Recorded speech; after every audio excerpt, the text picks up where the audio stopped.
Book 3, Chapter 34, W. Marge heard a whizzing, clicking sound, and then the accelerator dropped all the way to the floor with no effect at all. Nothing. He let the momentum carry him off the 210 exit ramp, and he guided the truck into a dark gas station and repair shop. Fuck, Marge grunted. He turned the truck off and back on, but still no accelerator whatsoever. Fuck. He got out and stalked over to the repair shop. Dark inside, of course. It was 8:30 on a Saturday. What did he expect? There was a payphone on the corner, so he called the house. Beep. Answering machine. Hey, my truck broke down. I'm in San Dimas. I need a ride. Damn it. He could hang out an hour and try again, but who knows where anyone was at this time. He wandered back to the truck and lit his last cigarette. Fuck. He looked at his Thomas guide. It was at least 20 miles to get home. A cab would cost a fortune, and he only had a couple of bucks on him anyway. It had been a great night away, but he'd spent too much. He started to rack his brain for someone else to call when he had a thought. He lifted the Thomas guide and paged through it carefully. It was basically a straight shot. Follow the 210 to the 134, then follow the 5 until you hit Griffith Park. Pretty easy. Maybe 20 miles, so figure 3 to 4 hours. He could be home for after-hours party time. Plus, it was a perfect night outside. He locked his truck and started down the sidewalk. Easy peasy. He only went a couple of blocks when he found himself looking over a huge cement trench. It was as wide as a 2-lane road, but was below the street level. He'd noticed trenches like this around L.A. before, but never paid them any thought at all. He figured they were for water drainage when it rained, although he'd only ever seen them empty. This trench ran along the 210 as far as he could see. At least 20 blocks, probably more. He walked to the edge of the trench. A smooth cement bank led to the bottom. It was too steep to do in the crappy plastic flip-flops he was wearing, so he pulled them off and carefully stutter-stepped down the bank. He stepped over a tiny stream of water and then out onto the wide, flat cement. It was vast and clean. It was cool being down there. And off he went. Nodding in appreciation, he walked along the trench, smiling as he went. It was easy going, straight and smooth. The cement felt cool under his feet, and the noise of the cars in the city above him felt distant. Here he was, just walking beneath L.A., easy as that. He went under an occasional bridge and was sure to steer clear of the piles of garbage that had collected in certain spots. It felt weird to be all alone, and he really liked it. There was a smell that would occasionally cross his path. It was familiar, wet pavement after the rain maybe, but he couldn't place it. On and on he went, finally ditching his flip-flops altogether. This was going to be a piece of cake. He was almost glad his truck had broke down. But eventually, he started to notice that the 210 was getting further and further away. It seemed like the trench wouldn't take him the whole way home. He popped back up onto the street, keeping the 210 in sight, and as best he could, walked along the sidewalks, following the freeway as his guide. The sidewalk was rougher than the flat cement of the trench, but still not too bad. He passed a few bars, thinking about stopping for a drink, but figured they wouldn't let him in without shoes. He did eventually pass a bank that had a sign displaying the time. Fuck. It was 11:47. He'd been walking nearly 3 hours. Marge took a deep breath. He had to stay closer to the highway. Maybe he'd find another trench. He walked straight, scanning all directions as he went. He got all the way to the on-ramp. No trench. But then he noticed something else. Train tracks. And they ran right along the highway. He turned left where the tracks crossed the city street, and there it was. As easy as that, he was on a clear, straight shot right below the 210. It was perfect. It even had cement ties along the track that were smooth and flat. Each tie was the exact distance of Marge's natural gait. Smooth sailing. Off he went into the distance. He fell into a groove and lost all track of time. Time didn't matter. It was like a magic pocket dimension completely outside of the craziness of Los Angeles racing all around him. He even caught a whiff of that familiar smell again, something flowery, a plant or a tree maybe. But his feet and calves eventually started to ache. There was an occasional stone on the cement ties that would bite into the bottom of his foot, and keeping the strict stride length took a toll on his leg muscles. Plus, he was hungry as hell. He pulled out his wallet. Fuck. $3. Enough for a soda and a candy bar, and he could try calling the Brick again. He slipped through a hole in the fence and back onto the street, but right away he knew he was in a different kind of neighborhood. It felt deserted, but he could still hear loud music from some of the houses, all of which had bars over the windows. He could see a traffic light in the distance, which he hoped meant a busier street and maybe a convenience store. He kept his head down and tried to walk with a purpose, but as he reached the next block, his stomach clenched. There was a car up ahead and several guys clustered around it. Fuck. Marge was big. Sometimes big worked to his advantage and kept people from trying anything, but sometimes big had the opposite effect. Some people were drawn to it like a challenge, especially short guys. Marge drifted by, self-conscious about his feet. It felt like something that would draw their attention. Plus, if he tried to run away, he'd have no chance. But he went by without any issue. When he got to the light, it wasn't any better. Still pretty empty in a not good way. He saw a small store and ducked inside. Mexican music blasted over the speakers, and the counter was surrounded by bulletproof glass. He grabbed a Coke and a Snickers bar, which was about all he could afford. But as he approached the counter, the front door opened and a whole group of scary-looking guys rolled in. Marge set the soda and the candy aside. Marlboro Reds and a pack of matches. Then he lit up the second he stepped outside and kept moving. He spent the next hour drifting along streets that were just empty enough to feel like a threat. He'd pass a person on their porch or standing on the corner, and it felt like he was being watched the whole time. He lit up cigarette after cigarette, and he kept a hand in front of his pants to make it look like he had a gun. It was exhausting, a tense hour that had him dizzy from all the smoking. Finally, he found a payphone at a closed service station and tried to call the Brick again. Fuck. Answering machine. Where were those assholes? Just as he was hanging up, a car pulled up on the road next to him. You all right? The guy called out, pointing to Marge's bare feet. He looked like a normal guy. He was in a normal car. I'm okay. Just walking home. My car broke down. What happened to your shoes? They hurt my feet. Well, which way are you heading? Burbank. Burbank? Shit. Yeah. I'm heading towards Arcadia. I can take you a ways. Normal seeming guy. Normal car. Okay. Yeah. Thanks. And off they went. The car was clean and the guy was dressed like a normal person. He had a short hair and a goatee.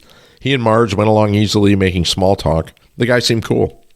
Marge looked at all the sidewalk they rolled past, thinking about how much longer it would have taken him to walk. What luck it was to get a ride. Do you want a hand job?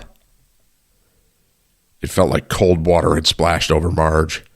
Oh, no thanks, Marge answered. They kept going from there. A bit more small talk mixed in with patches of quiet. Then the car was swerving over to the side and slowing down. I'm heading south from here, the guy said. Thanks so much for the ride, Marge said as he stepped out onto the sidewalk. Then he turned around and saw something wonderful. He was looking right at another drainage trench. The smooth, flat concrete surface felt like ice water on his burning feet. Marge let out an easy sigh as he glided down the wide, empty trench, hearing the freeway off to his right. He caught a hint of that mysterious smell again, but only for a second. He could also smell a murky hint of garbage, which made sense as he looked ahead of him. The trench bent to the right, and at the bend, piles of garbage had collected. A narrow path snaked between the banks of refuse. There were water bottles and fast food cups and ghostly strings of plastic shopping bags. All of LA's garbage collected in huge, shambly piles. He carefully made his way through it. Then just up ahead, he saw movement. A piece of garbage was moving. Fuck! Marge jumped back a step. It was as big as a football and coming right down the path at him. It was a fucking rat. And then, fuck! The whole pile to the right was moving. Everything was moving. Rattles and rustles and god-awful squeals, and rats were everywhere. Fuck! Fuck! Fuck! Fuck! Fuck! Marge flapped his hands incoherently and hopped in panic as a nightmarish wave of motion swept over and around him. He was surrounded. He was overwhelmed. He was screaming and flailing. And then they were gone. Marge stood frozen, panting and trembling. Fuck. He took another deep breath and kept on going. The trench never got good again from there. The overpasses got more frequent and longer in length. He started seeing nests of blankets and cardboard that he knew were homeless people, and they multiplied the further he went. His feet were killing him. Even with the smooth concrete, it felt like tiny embers were wedged into his heel, smoldering painfully. His calves were in agony, and he limped tenderly as he walked, wincing with every step. He decided to try calling the guys again. He found a ramp that led up and out of the trench. It was lined on both sides with homeless people, some sleeping, some sitting up and watching. At the top of the ramp was a dead-end street with dozens of shopping carts and several homeless people ambling about. Marge limped by, giving an occasional wave or nod. As he got past the shopping carts, he saw headlights coming down the street right for him. There was a notable surge of activity among the homeless people. They were moving. The vehicle slowed and pulled over at the end of the street. It was an aging minivan, and a crowd of homeless people were moving to welcome it. The side door of the minivan rolled open, and two middle-aged white women stepped out. Homeless people shuffled forward. Marge trailed behind, wondering what this was all about. "Let us pray," one of the women called out. The homeless people bowed their heads as she prayed loudly, asking God for mercy and blessings. She went on for a good long while. "Amen," she finally concluded. Then the women handed out sandwiches. Marge got in line. By the time they handed him the wrap package, he was literally drooling. "Thank you," he grunted, and then retreated to stand among the group of homeless people that were milling around, all opening their plastic baggies. "You get bologna?" the man next to him asked. Yeah," Marge answered. "You want peanut butter and jelly? I like bologna." Yeah, okay," Marge agreed and swapped. Then he pulled out the sandwich and gobbled it down in 3 gulps. He had no idea how hungry he was until that moment, and it was the single most delicious thing he'd ever tasted. He could feel it rejuvenating his body. "You got a cigarette?" the homeless guy asked him. Marge dug into his pocket. 3 left. They're all yours. He gave the man a friendly pat on the shoulder and walked off. At this point, everything hurt. His feet, calves, thighs, back, heels, all of it stabbed and cramped. He limped and juked and winced with each step. He felt like the scarecrow from The Wizard of Oz, shuffling and stumbling along. But he was doing it. He was moving. It was funny to be there, God knows how late, but still making his way. What a night it had been. The sidewalks and crosswalks rolled away underneath him, and he could smell that mystery smell full on now. It smelled like the desert. It was a cool smell, but he still couldn't quite place it. He got into a busy area with more shops and restaurants, but they were all dark and closed. It even looked like a little familiar. He thought it might be Pasadena. Then, right in the middle of a wide intersection, a police car shot across his path. The lights whooped for a quick second, and it stopped in front of him. "Excuse me," a stern voice called out. "Everything okay here?" Marge stopped and looked up at the cops. They were getting out of the car. "How about you come over here so we could talk?" the cop commanded. "Okay," Marge answered and shuffled over to the sidewalk. "Where are you heading?" "Burbank," Marge answered. "Burbank? You're a ways off. What happened to your shoes?" They hurt to walk in, so I left them." "Have you taken any drugs?" "No, sir." "Where are you coming from?" "My car broke down in San Dimas." "San Dimas? And you walked?" "Yes, officer." Another cop car pulled up and from a different direction. 2 more cops got out. "Stay right here," the first cop ordered.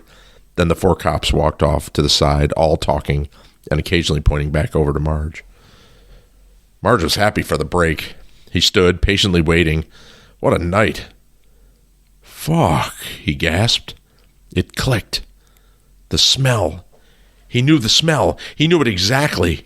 It was when he'd driven across the country. His truck was packed and heavy, his cassette collection rattling in the passenger seat. He went across the Midwest, over the mountains, windows down and air blasting, through Las Vegas, through the dusty white afternoon, and then he was on the longest, most crowded highway he'd ever imagined, and he knew he'd made it to Los Angeles. And that's when he smelled that smell. That smell was Los Angeles. You say your car is in San Dimas? Yes, sir. And you're walking to Burbank? That's where I live, sir. And you haven't taken any drugs? Well, I have in the past, sir, but I haven't taken any tonight. Okay, stay here another minute. The cops returned to their huddle over by the cars. Marge nodded and waited contentedly. Finally, the first cop came back over. We're going to give you a ride home if you're okay with that. Seriously? Seriously. It's not safe to be out here like this without shoes. The cop opened the car and guided Marge into the back seat. As they headed off, the cops lightened up immediately. They couldn't believe that Marge had walked all that way, and they asked him all about the walk. Marge told them about it, and they went crazy when he told them about the rats. The drive took a while, a lot longer than Marge expected. He still had a long way to go. He probably wouldn't have made it if they hadn't given him a ride, or at least he wouldn't have gotten home until at least noon. He also noticed that the sky was getting lighter outside the car windows. Just here on the right, Marge said. The brown house. The cops slid the car right in front of the brick. Marge thanked them again as they drove off. He limped up the porch steps, opened the front door, and quietly stepped into the living room. It was still inside, but with the dawn coming up, he could see pretty well. Fuck. Brett lay asleep on the couch in his usual spot, but his arm was covered in scuff marks, and his lip had a nasty seam of crusted and dried blood. Then Marge looked over to the other couch. Fuck! Staring happily back at him from a spot on the cushions was about the doofiest, ugliest dog that Marge had ever seen.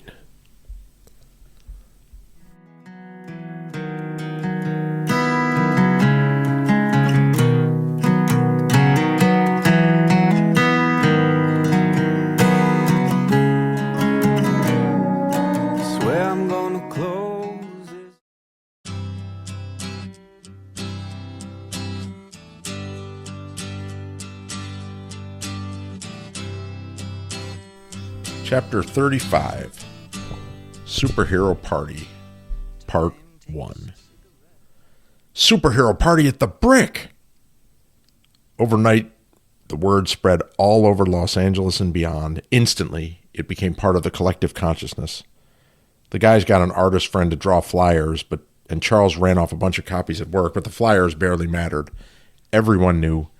The idea of it lit up everyone who heard about it. Parties in LA were categorically awful affairs. They rarely happened, and when they did, they were stilted, self-conscious gatherings.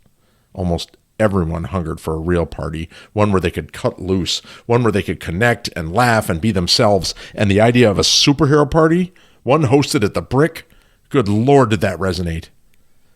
It was the immediate focus and priority of the entire extended Dungeons & Dragons community. Their initial plan was to come as the Avengers, but the Justice League was brought up as a counterpoint, and a legendary debate followed. Arguments then broke out over which superhero would defeat which other superhero, and it became so heated that some well-entrenched friendships took months to heal. Word spread across the studios and among the industry crowd. Costume warehouses, creature storerooms, and SFX shops were slipped into and pillaged. Two animators at Superguy's workplace shared their plan to go as Las Vegas lion tamers and magicians, Siegfried and Roy. Superguy told them on no uncertain terms that Vegas headliners were not superheroes, and within hours, the debate of what constituted a superhero rippled across the valley. Word reached as far as the high desert, where the volleyball crew made plans to come as the 1988 Olympic gold medal teams. The men would be the U.S. team, and the women would be the USSR. It was immediately understood that Charles would be Mr. Fantastic and that Brett would be Aquaman. Charles bought long blue pajamas and made a Fantastic Four logo out of felt, which he glued to his chest.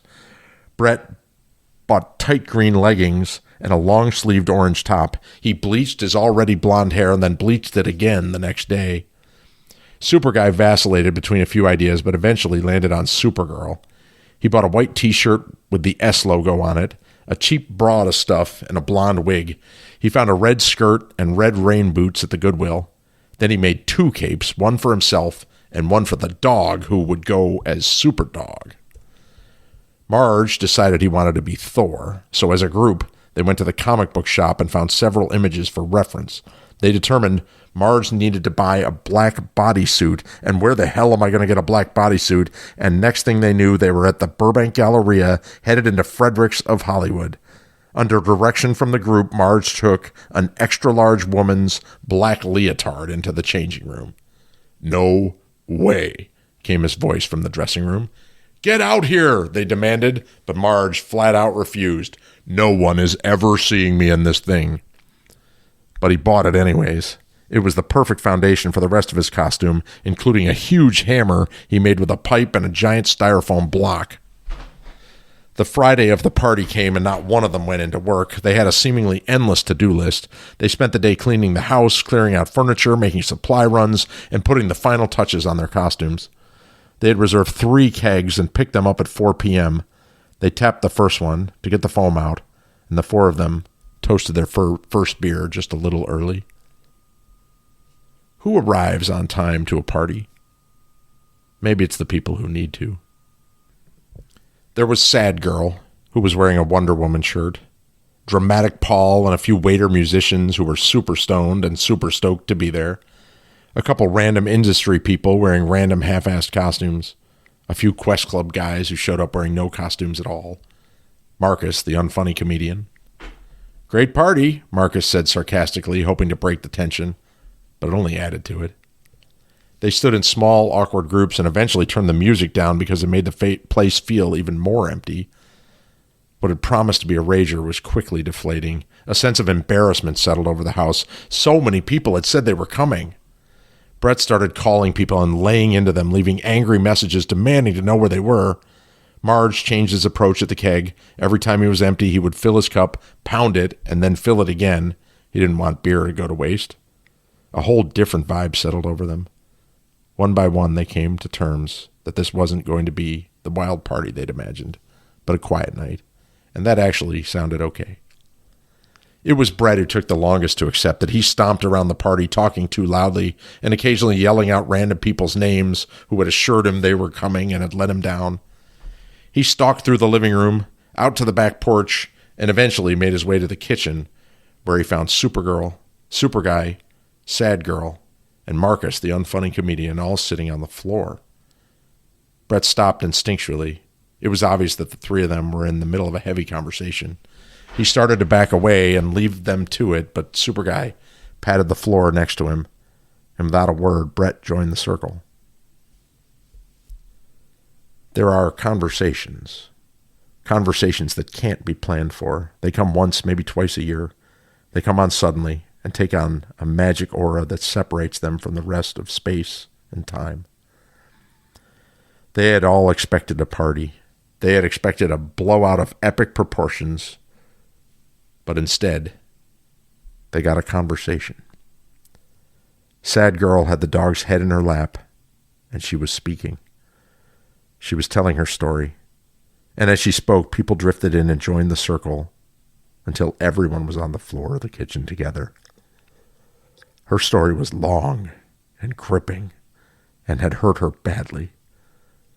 When she finished, there was appreciative silence. Both Brett and Charles had tears in their eyes. "Who's next?" she asked. Then Superguy spoke. "I tried to kill myself in high school," he said, and the room froze. Brett, Charles, Marge, everyone found their breath stopped and suspended. I had the car running in the garage, and I had passed out from the fumes, but then the next thing I knew, my dad was pulling me out of there. He dragged me into the kitchen, and I realized what had happened, so real quick, I grabbed a kitchen knife to end it that way, but my dad pinned me down, and I remember thinking, why the hell does he have to be so strong? It just felt like it would never get better. And even worse, I didn't care if it did. It just felt like I was going to have to spend every day fighting it forever. And that was just overwhelming. It was silent after that. Silent for God knows how long. Jesus, Marge breathed. I'm way better now, Superguy said. I was in a really different place. What helped? Marge asked. I went to counseling, Superguy asked. And getting out of my house and going to college helped too. And time helped. More silence. Or maybe not silence. Stillness. Some party, Superguy laughed, making an attempt to change the mood, but no one moved an inch. Brett, who was sitting right across the narrow kitchen floor from Superguy, leaned forward. Hey, he said, and he stared Superguy right in the eyes as he spoke. I know you're not in that place anymore. But if you ever get there, I'm going to be there. And if you have to fight it every day, then that's what we'll do. We'll fight it every day for the rest of your life. Then Brett reached out his hand, and Superguy took it. Charles took Superguy's other hand. Then Marge joined in. Then Sad Girl, Marcus, Paul, everyone, over, across, hand in hand in hand, a moment of connection, a moment unforgettable, indelible, and a moment that blew away anything any party ever had to offer.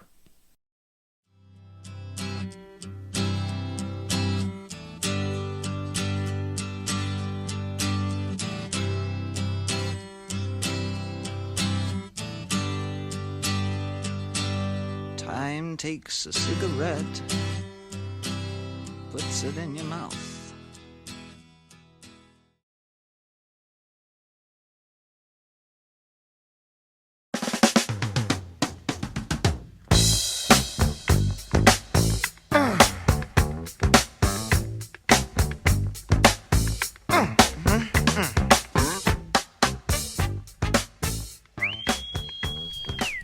Chapter 36, Superhero Party, Part 2. A moment of connection, a moment unforgettable, indelible, and a moment that blew away anything any party ever had to offer. Hulk smash! It was the pirate, and he literally smashed through the front door, throwing it open with such force it was left hanging on one hinge. He was slathered head to toe with an ungodly amount of green body paint, and he roared into the house with unimaginable ferocity. Brett foolishly rushed to greet him and was swatted aside and sent flying as the Hulk pirate stomped to the keg.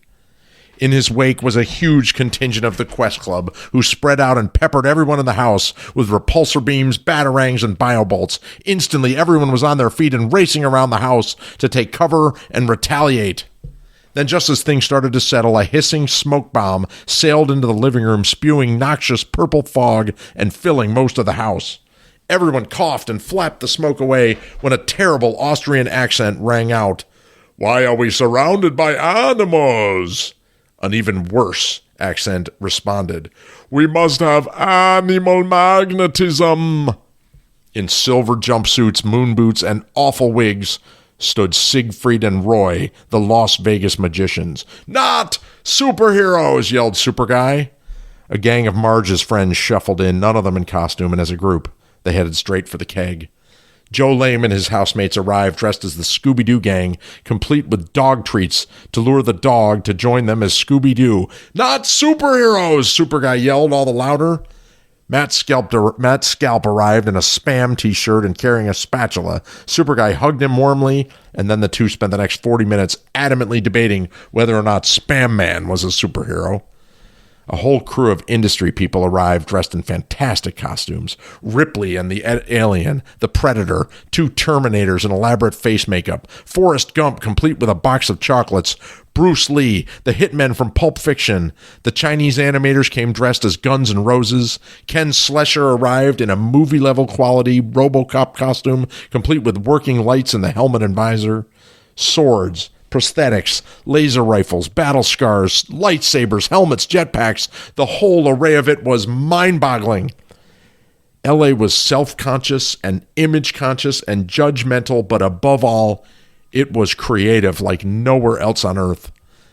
The D&D Club organized a dance-off between Marvel and DC superheroes, which was likely the worst display of rhythm in the history of dancing. The battle reached its peak as Charles/Mr. Fantastic and Brett/Aquaman met in the circle's center. Charles whipped and looped around the room in exaggerated, stretchy-limbed popping and locking. Brett circled him, emulating different swimming strokes and occasionally leaping off the couch and crowd surfing around the packed room. A wave of dismay rippled through the party as the third keg sputtered and kicked, but Superguy/Supergirl soared across the house, urging everyone to follow. He fake flew to a late-night Mexican grocery 2 blocks away. They bought all the 40 ounces the grocery had and then swooped heroically back to the house. Sad Girl, Matt Scalp, and the Scooby-Doo gang played beer pong on the back porch until the dog ran off with the ball. The Alien and one of the Predators had a pitched fight in the front yard that was likely the inspiration for the franchise that followed. Siegfried and Roy began performing magic tricks for cars at the Del Taco drive-thru. They earned $8 in tips and got handed a chalupa. The climax came when it was suggested that Thor would best the Hulk in a fight. The Hulk pirate, wobbly drunk, roared with rage, demanding Thor face him. The entire party moved out to the yard in hopes of witnessing the epic battle, but after 5 minutes it appeared that Thor had forfeit. Then suddenly, Marge strode out the front door, stripped down to just his blonde wig and the black leotard, pale, hairy legs on full display. The Hulk pirate staggered backwards from the sight. Then with a swift strike of his foam hammer, Thor blasted the drunken Hulk pirate across the face. The blow sent the Hulk pirate reeling backwards, taking out a 12-foot section of the neighbor's wooden fence and knocking the Hulk pirate out cold. A record 17 entries were logged on the puke chart over the course of that night and the following morning.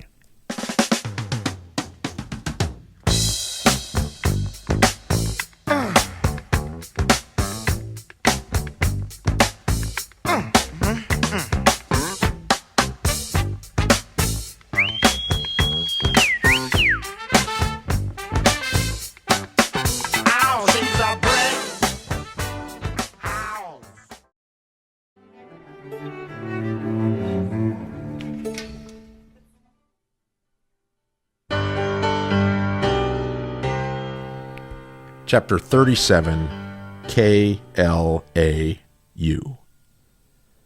A person in their 20s living in 1994 Los Angeles was disconnected in a way that is barely conceivable today.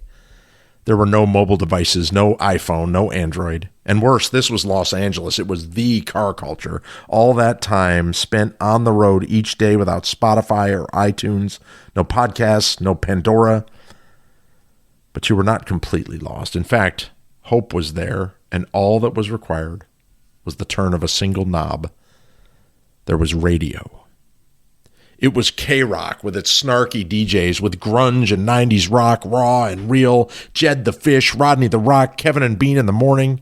It was Rick Dees, the sultry voice, the top 10 hits, the pop culture, the sports score, and recaps. It was Loveline with Dr. Drew and Adam Carolla. It was feminist talk radio, conservative talk radio, AM sports radio, the mighty 690. In cars, at job sites, in studio lots, radio was always there. Your station mix was your tribe, your identity. It was how you categorized yourself and found your people. Oh, I'm 1/4 K-Rock, 1/4 KIIS, and half KLAA. Oh, right. See, I'm pure K-Rock with a smattering of KLAS. It was community. It was common ground. It was current events. It was fodder for small talk. It played a vital, constant, shared role in everyone's collective Los Angeles life. It was updates and alerts. DJs announced events in town, the concerts, the festivals, the parades, the appearances, and the gatherings. With only the dial on your dashboard, you were in touch with everything around you. It was global events. It was local events. From the serious to the bizarre, from the funny to the tragic, you were all being told this in real time at the same time as one. As for the music, a good DJ was like a masseuse, finding knots in your psyche. Suddenly they were playing a song you didn't even know you needed to hear, a song you hadn't thought of in years, and suddenly it was perfect.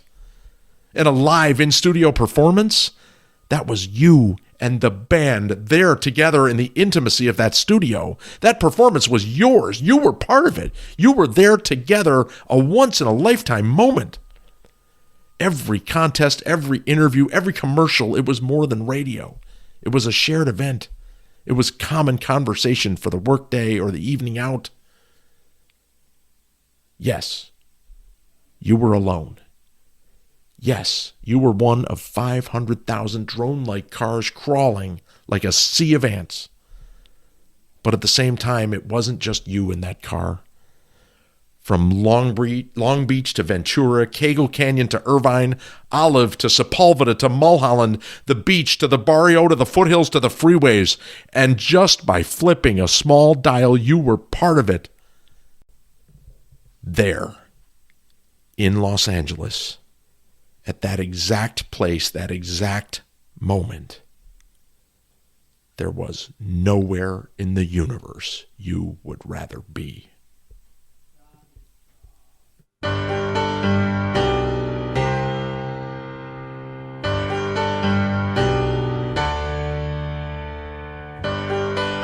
Night swimming deserves a quiet night.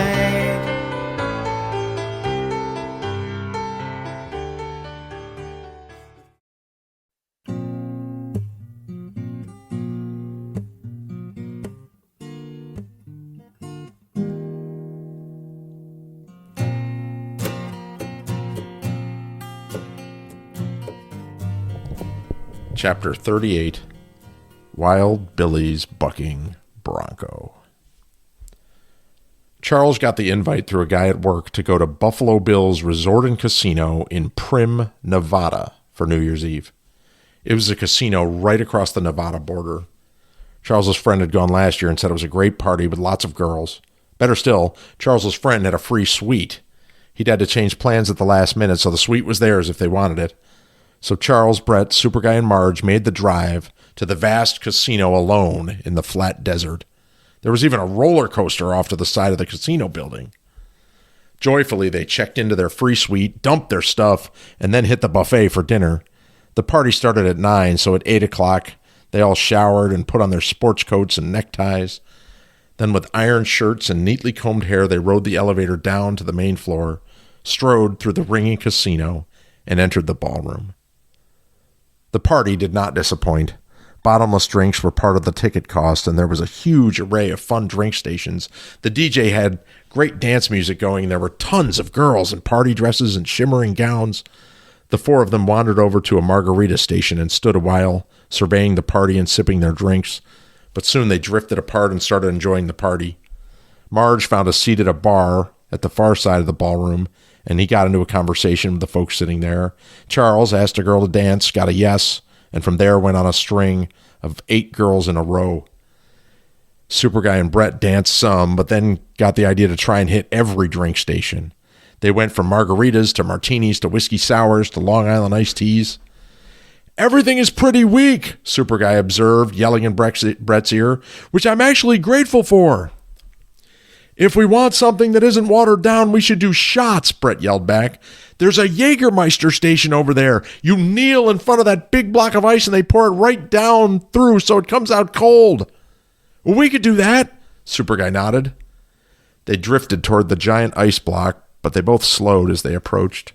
A whole flock of smiling girls was cheering as they rotated doing shots. "Jaeger is really nasty," Superguy leaned over and yelled. "Yeah, that's why you do it in ice cold, I guess," Brett yelled in response. "It's loud as fuck here." Brett pointed past the drink station and then led the way to an open door that the waitstaff was using. The two of them walked down a short hallway, through a doorway, and suddenly they were out in the night air. "Oh my God, that's so much better," Superguy laughed, tipping his head up towards the open sky. "It's a gorgeous night," Brett exclaimed. "I was roasting in there with the jacket and tie, but it feels great out here." "Let's just wander a bit," Superguy suggested. "We'll go back in a couple of minutes." "Perfect." The two of them drifted from the waiter entrance along the back of the casino. They could still hear the thumping music of the party, but it sounded muffled and far away in comparison to the wide-open silence of the desert all around them. "God, this is weird," Superguy laughed. "It feels like we're on the surface of the moon and there's a party in the moon base." They wandered further away, taking in the darkness and the cool air. The back parking lot was mostly empty and their dress shoes clacked loudly on the pavement. "Check it out," Brett spoke and pointed. They'd reached the corner of the giant casino building, and they could see around the side. Hulking in the darkness was the roller coaster. Without speaking a word, they drifted over to it. It sat isolated, and the closer they got, the taller it towered. It was fashioned out of thick wooden beams that climbed into the sky in a dark lattice. A huge sign across the front read, "Wild Billy's Bucking Bronco." "There's no fence or anything," Brett remarked. They went right to it, looking straight up. Superguy reached out and touched one of the rough wooden crossbeams. "Imagine climbing this thing," Superguy said. "We probably could," Brett said, "but there's razor wire all along the first beam." "That's why there's no fence," Superguy said. "Oh, but we could go up this service ladder," Brett proclaimed. A chain-link tube ran up the side of the wooden structure. There was a small metal ladder inside, but a closed hatch blocked the way. "If it was open, maybe we..." As Superguy started to talk, Brett sprang up and caught the chain-link fencing. Then he pulled himself up, hand over hand. Soon he was wrapped around the outside of the tube like a lizard. He leaned around, reached in, and clank, clank, clank, clank, clank, clank, clank, clank. The hatch swung open and the ladder rattled loudly down to the pavement. Without a word, they headed up, their insides tingling with nervousness. Hand over hand they went, the climb longer than they expected. With each rung, the noise of the wind grew louder and the party seemed more distant. Brett was first, and finally he found the top. There was a wooden platform surrounded by a waist-high metal railing. They cautiously stepped out. They were at the very top of the highest hill of the roller coaster. "Oh my God," Superguy gasped. Directly below was the broad casino building, then cars in the parking lot, and then nothing. Darkness in all directions, a tiny island in an endless, dry ocean. The smell of the desert was overwhelming, dry grass and the moisture of the settling dew as everything cooled in the night. The smell was sweet and drifted into their sinuses and behind their eyes. It felt like they were floating in it. A cool breeze moved across the platform, and they felt glad for the warmth of their formal jackets and long pants. Brett had a small flask that Marge had given him as they were getting dressed. He handed it to Superguy, who took a small, sharp nip, and then Brett took one himself when Superguy handed it back. And they sat up there. They weren't even sure how long. They didn't talk. Brett put the flask away, and they didn't have any more sips. They just sat on the rough wood and looked out into the breezy darkness. Finally, Superguy let out a contented sigh, and they both knew that meant it was time to go back. They'd found something wonderful and altogether unexpected, but to stay any longer would diminish it. They started to shuffle their way to the ladder when a voice popped up from below. "Hold this, please," Charles requested as he lifted a pitcher over the platform. "Whoa!" Brett exclaimed and carefully took the pitcher. It was filled with ice and smelled delicious. "What is this?" "Mojitos," Charles announced as he emerged fully. "How did you find us?" Superguy asked. I just knew. That's how," Charles answered. "I knew, and I came prepared. Pitcher, please." He pulled cups out of his jacket pocket and set them on the wooden platform. Then he poured them full, ice rattling from the frosty pitcher. Then he reached into the breast pocket of his dress shirt and produced 3 sprigs of fresh mint. He popped a sprig into each drink and then handed them around. With huge smiles, they raised their clear plastic cups and toasted Charles. Then they settled in, their conversation ranging from easy back and forth to raucous explosions explosions of laughter to spells of quiet where they all just looked outward. Charles topped off their drinks when anyone got low. "Incoming," came a deep grumble. Marge's head popped up from the ladder.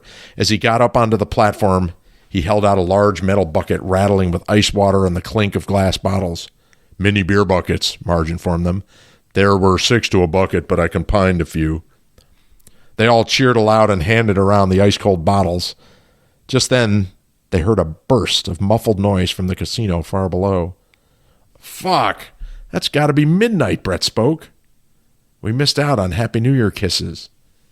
"Yeah," Super Guy agreed, speaking slowly. "That sucks we missed it." But it didn't sound like he really meant it.